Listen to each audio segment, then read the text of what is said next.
Varicose veins కి సరైన చికిత్స కోసం సంప్రదించండి ఎవిస్ హాస్పిటల్. నమస్తే రమ్మగారు. నమస్తే జయ. మంచి స్టోరీ చెప్పండి. దయ్యాల కథ చెప్పనా? ఓ చెప్పండి. సీతాపురం ఊరు శివార్లలో ఒక పెద్ద మర్రి చెట్టు ఉండేది, చాలా పాతది. ఆ మర్రి చెట్టు మీద ఓ పొడుగు దయ్యం ఉండేది, పొడుగాటిది. అయితే కొంతకాలానికి, చాలా కాలం తర్వాత ఒక పొట్టి దయ్యం వచ్చి చేరింది.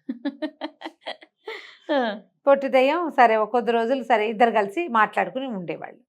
ఉండగా ఉండగా ఉండగా ఒక సంవత్సరం గడిచేసరికి ఈ పొట్టి దానికి విసుగు పుట్టింది.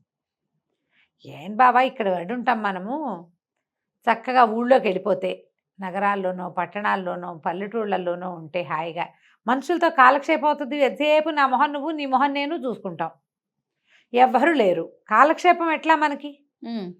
మనుషులతో అయితే భలే బాగా కాలక్షేపం అవుతుంది అని చెప్పింది పొట్టిది. పొడుగువాడు అన్నాడు, ఏమిటి కాలక్షేపం, మనుషులతో మనం పడలేము. వాళ్ళు ఇళ్లలోకి వెళ్తే వాళ్ళు భస్మాలు వేస్తారు, విభూతులు వేస్తారు, అవేస్తారు ఇవేస్తారు, పొగలు పెడతారు. అక్కడి నుంచి భూత వైద్యులను పిలుస్తారు, మంత్రవేత్తలను పిలుస్తారు, వాళ్ళు వచ్చి చింతపరికలతో చావు కొడతారు. మనుషులతో పడలేం. ఓకే, మనుషులు మనకంటే తెలివైన వాళ్ళరా అన్నాడు. అనేసరిగా ఈ పొట్టివాడికి ఒళ్ళు మండిపోయింది. పొట్టిదయ్యానికి తెలివే పాడా, ఎలాంటి వాడినైనా మనం లైన్లో పెట్టేసేయచ్చు, మనుషులకు తెలివేమిటి అంటే కాదన్నారు. ఇద్దరు పోటాడుకున్నారు కాసేపు. ఈ పొడుగువాడు అంటాడు, మనుషుల్ని భయపెట్టడానికి ఒకటే మార్గం, భయపెట్టి తర్వాత ఏం చేస్తాం? ఏదో హాయిగా కడపలో చల్ల కదలకుండా ఇక్కడ పడి ఉంటాం, చెట్టు మీద చల్లగా గాలి ఇస్తుంది, హాయిగా చెట్టును ఆశ్రయించుకుని ఉన్నాము. ఎవరైనా ఈ దారిని వచ్చినప్పుడు ఓ చూపు చూసి మన దారిని మనం ఉందాం వద్దంటాడు. ఇళ్లలోకి వాట్లలోకి వెళ్ళటం ఇష్టం లేదు పొడుగువాడికి. ఈ పొట్టివాడికి వెళ్ళి మనుషుల లీలా విలాసాలన్నీ చూడాలని ఉంది. రోజు వాదించుకునే వాళ్ళు, ఇప్పుడెక్కడా నువ్వు వాళ్ళు వచ్చావు, నేను 50 ఏళ్ళ నుంచి ఉన్నానంటాడు. అంటే పొట్టివాడు ఆశ్చర్యపోతాడు, 50 ఏళ్ళ నుంచి బోర్ కొట్టుకుంటూ ఇక్కడే పడి ఉన్నావా? నేనైతే ఎన్నిసార్లు ఊళ్ళోకి వెళ్ళి వచ్చేవాడిను అనేసరికి, ఊళ్ళోకి వెళ్తే ఏముందిరా, వాళ్ళు ఎవరో ఒకళ్ళు పిలుస్తారు కదా అంటే వీడు ఒప్పుకోడు. ఇట్లాగే వాదించుకుంటూ ఉంటారు. ఒకరోజు ఏమైంది, ఒక కోమటి సీతయ్య గారు ఆ దారి వెంబడి వస్తున్నాడు. వీళ్ళిద్దరు ఎగురు గంతేశారు. పొట్టిదానికి మరీ సంతోషం మనుషులు కనపడితే. ఏమంది, వీళ్ళు మనకంటే తెలివైన వాళ్ళని నువ్వు అనుకుంటున్నావు, వాళ్ళంత తెలివైన వాళ్ళు ఏం కాదు, వాళ్ళతో మనం హాయిగా ఉండొచ్చని నేను అంటున్నాను, చూద్దాం వీడి తెలివి సంగతి ఏంటో చూద్దామని మాట్లాడుకున్నారు. మాట్లాడుకుంటే ఆ సీతయ్య ఇటు తిరిగి ఆ మర్రి చెట్టు కిందే చల్లగా ఉంది, చెప్తా ఏదో చేసింది పాతకాలపుది, పోయి గావంచపరుచుకుని అక్కడ కూర్చున్నాడు. ఓకే, చెట్టు కింద కూర్చునేసరికి ఈ 2 దయ్యాలు దిగినాయి. దిగితే ఇప్పుడు మన వేషాలతోటి మనం దిగామనుకో, వీడు భయపడి పారిపోతాడు. వీడితో మన కాలక్షేపం ఎలా అవుతుంది? దయ్యాలను చూడంగానే వాడు గిరికీలు కొట్టి పరిగెత్తాడు, లేదా పడిపోయి గుడ్లు తేలేస్తాడు. అవును. అందుకని ఇద్దరు పల్లెటూరు వాళ్ళలాగా వేషాలు వేసుకుని ఈ 2 దయ్యాలు వచ్చి ఇక్కడ కూర్చుంటాయి. మీదే ఊరంటే మీదే ఊరు అని చెప్పుకుని ఈ కోమట ఆయన చెప్పాడు, నా పేరు సీతయ్య, పక్క ఊళ్ళో ఏదో పనుండి వెళ్ళొచ్చాను అన్నాడు. అనేసరికల్లా ఇద్దరు కలిసి మాట్లాడుకున్నారు. వాళ్ళిద్దరూ వీడు ఏంటంటే ఎవరు తెలివైన వాళ్ళు, ఓ పందెం సరదాగా కాలక్షేపంగా పందెం వేసుకుంటే బాగుంటుంది, ఏదైనా పందెం వేసుకుందాం, ఎవరు తెలివైన వాళ్ళు తెలుస్తుంది అన్నారు. అనేసరికల్లా సీతయ్య అన్నాడు, పందాలకే ఉంది, బోల్డ్ పందాలకు నేను ఎప్పుడూ రెడీ అని అన్నాడు. అక్కడి నుంచి వీళ్ళిద్దరు ఏం చేశారు, ఓ పక్కకి తిరిగి వాళ్ళు మాట్లాడుకుంటుంటే డబ్బులు లెక్క పెట్టుకోవటం మొదలుపెట్టారు. చెరుకో మూట తీశారు ఇంతంతవి, అందులోని ఇన్ని కాయలున్నాయి, ఇందులోని ఇన్ని కాయలున్నాయి. ఆ మూట చూసేసరికల్లా వీడి కళ్ళు జిగేలమన్నాయి సీతయ్యకి. ఎలాగైనా వీళ్ళు వెర్రిబాగులు వాళ్ళలాగా ఉన్నారు, పందాలు అంటారు, వీళ్ళ బొందంటారు, ఆ డబ్బులు లాగేయాలి. డబ్బులు లాగేయాలంటే ఏం చేయాలి, వాళ్ళతో మరింతగా మాట కలిపి వాళ్ళకున్న పందాల పిచ్చి ఏదో ఉంది కదా, దాన్ని లైన్లో పెట్టాలి.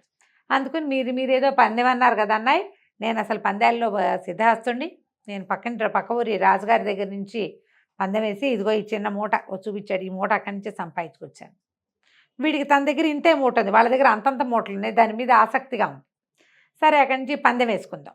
ఏం పందెం వేసుకోవాలి అంటే నాలుకని పాపకి తగిలించడం. పాప అంటే ఏమిటి, కంటి పాప.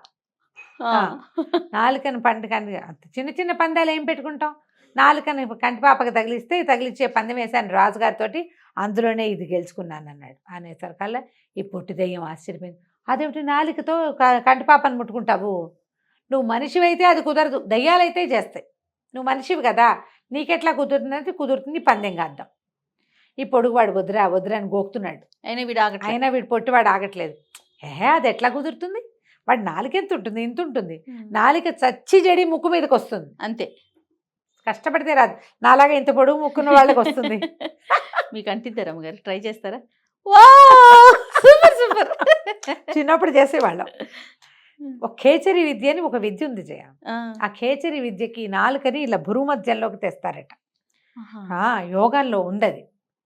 అది ఏదో అప్పుడేదో ఒక నావెల్ వచ్చేది, అని పేరు ఇప్పుడు నాకు గుర్తులేదు. తులసిలోనో కాశ్మీరాలోనో ఎందులోనో వచ్చింది. ఎందులో వచ్చిందో ఎండమూరి గారు నన్ను క్షమించాలి, ఎందులోనో గుర్తులేదు.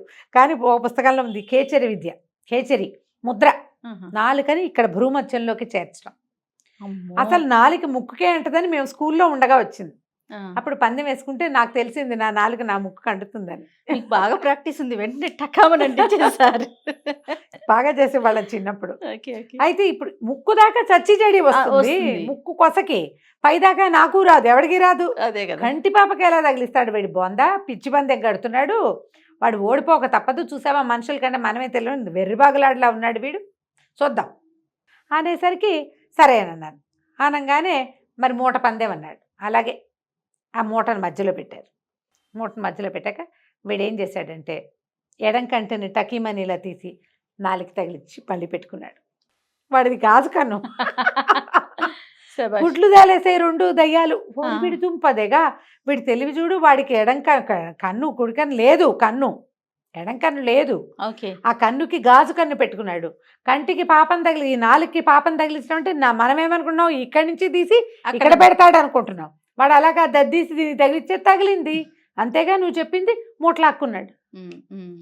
లాక్కున్నాక ఏమనాలో వీళ్ళిద్దరికీ తెలియలే. ఇంకో పందెం కడదాం, ఇంకో పందెం. మళ్ళీ కాస్త మాటలు నడిచినాయి. నా మాటలు నడిచాక వాడు అన్నాడు, దాందేముంది, నీ ఎడం కంటికి తగిలిచ్చి ఇప్పుడు ఓ కన్ను లేదు వాడికి తెలుసు, వీళ్ళకి తెలుసు కదా లెఫ్ట్ కన్ను లేదు. సరే నా కుడి కంటికి ముందు వరుస పళ్ళకి కుడి కంటిని తగిలిస్తానన్నాడు. అనేసరికి వీళ్ళిద్దరూ మాట్లాడినారు. ఒరే వీడు రెండు కళ్ళు గుడ్డి కళ్ళు అయితే కాదు, ఓ కన్ను లేకపోయినా ఒంటి కన్నుతో వాడు తిరుగుతున్నాడు. ఇప్పుడు రెండు గుడ్డి కళ్ళు అయితే ఇట్టిటా వచ్చేవాడు, అట్లా రాలా, వాడు మామూలుగానే నడిచి వచ్చాడు. కాబట్టి ముందు పళ్ళ వరసకి ఈ కన్ను తగిలే అవకాశం లేదు, చూద్దాం ట్రై చేద్దామన్నారు. మళ్ళీ పందెం అనగానే పెట్టండి మూట అన్నాడు. ఓ మూట లాగేశాడు, రెండో మూట పెట్టించాడు. వీడిద్దరు ఇట్లా చూస్తున్నారు ఆసక్తిగా. వాడు పై పళ్ళ వరస తీసుకెళ్ళి కంటి మీద పెట్టాడు. తగిలిచ్చాను చూసుకోండి అన్నాడు. ఓరి వీడికాడు పొడక, వీడికి ఇన్ని తెలివితేటలు ఉన్నాయి. ఈ వెధవ ఒక కన్ను గుడ్డి కన్ను, ఓ ముందు పళ్ళు ఎత్తుపళ్ళతోటి, పెట్టుడు కళ్ళతోటి వీడికి ఇంత పని చేసేసాడు. చేసేసరికి వీడిద్దరు మొహమొహాలు చూసుకున్నారు. పొడుగువాడు అన్నాడు, ఏరా మనుషుల సంగతి చెప్పానా నీకు, వాళ్ళు పరమ తెలివైన వాళ్ళు, మనం వాళ్ళతో గెలవలేం. వీళ్ళని గెలిచేందుకు మన దగ్గర ఒకే ఒక మార్గం ఉంది. ఏమిటి మార్గం? ఏం గెలుస్తాం, నా బొంద రెండు మూటలు వాడు లాగేశాడు కదా, రెండు మూటలు మనం వాడు ధర్మంగా వెళ్ళాలి. పందెం అన్నాక పందెమే కదా, పందెం కట్టాం, వాడు మనం చెప్పిన పందెనికి ఓకే చేసేసాడు, పందెం డబ్బులు వాడి చేతికి ఇచ్చేసాం. ఇప్పుడు ఏం చేస్తామన్నాడు. ఎందుకు, రెండు మూటలు లాగేస్తాను చూడన్నాడు పొడవాడు అని. పొడుగువాడు చెప్తున్నాడు. పొడుగు ఇద్దరు ఆలోచించుకున్నారు, కుదురుతుందా అని. పొడుగు అంటే నాది గ్యారంటీరా, నేను చెప్పినట్టు చెయ్యి అనగానే ఈ లోపల ఈ సీతయ్య ఈ రెండు మూటలు దక్కిన ఆనందంలో కాస్త అట్లా బాగన్నుగా కళ్ళు మూతలు పడుతున్నాయి వాడికి. ఎండ వెళ్ళేటప్పుడు చెట్ల కింద కూర్చుంటే చల్లగాలికి నిద్ర వస్తుంది. పొడుగువాడు అన్నాడు, ఒరే ఈ వేషం తీసి మన ఒరిజినల్ రూపం చూపిస్తే చూడు వేడేం చేస్తాడు. ఇద్దరు కలిసి ఒకేసారి దయ్యాల రూపం నడుస్తూ లేచి నిలబడ్డాయి. నిలబడగానే ఒక్క ఉదుటం లేచాడు. సీత ఇద్దరిలో ఉన్నాడు కదా, మెలకుగా ఉంటే కొంచెం ఒక మాదిరిగా ఉండును. సడన్గా రెండు దయ్యాలు ఇట్లా నడిచి మీదకి వచ్చేసారు కల్లా. ఆ రెండు మూటలతో పాటు తన మూట కూడా అక్కడే వదిలేసి పరుగు ఒకటే దెబ్బ పారిపోయాడు. ఈ దయ్యాలు రెండు చెప్పుకున్నాయి అనమాట. 50 సంవత్సరాల నుంచి దాచిపెట్టాం, ఈ డబ్బులు వీడు కొట్టుకుపోయాడు అనుకున్నాం, పోన్లే వీడి తెచ్చిన మూట కూడా మనకు దొరికింది, ఇక మనుషుల జోలికి వెళ్ళకూడదు. ఇక్కడికి వచ్చినప్పుడు ఇలా కాసేపు వినోదం చేసుకుని తర్వాత వాళ్ళని భయపెట్టి వాళ్ళ డబ్బులు లాగేసుకోవడం, మనం లోపల పెట్టుకోవడం. ఆ 3 మూటలు తీసుకెళ్ళి మర్రి చెట్టు త్వరలో పెట్టి మళ్ళీ ఎక్కి చెట్టు మీద కూర్చున్నాయి హాయిగా కులాసగా కాలక్షేపం చేస్తాం. కలిసి మన ఇంటికి నేను కూడా ఉలికి పట్టానండి. రైట్, థ్యాంక్ యూ రమ్మ గారు. నమస్తే. నమస్తే.